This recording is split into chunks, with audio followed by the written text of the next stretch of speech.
here to welcome you all to Konza Technopolis as we witness the one-of-a-kind technology that we are here to witness.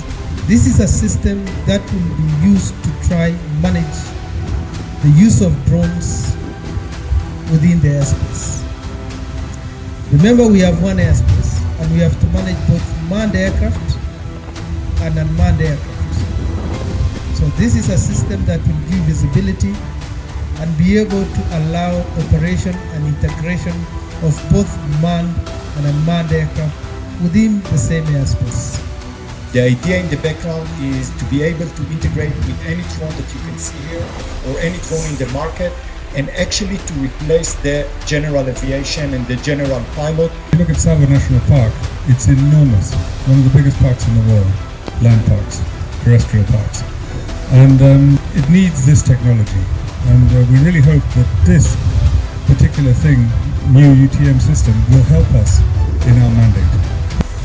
Today's launch is not just a technological advancement, it's a symbol of the innovative spirit that binds our two nations. Israel is a global hub for cutting-edge solutions, and Kenya is a rising leader in Africa's digital transformation. This system opens opportunity for youth, SMEs, and diverse industries to tap into the vast potential of drone technology. From creating new jobs to enabling smart services, this is about ensuring Kenya's digital economy works for everyone.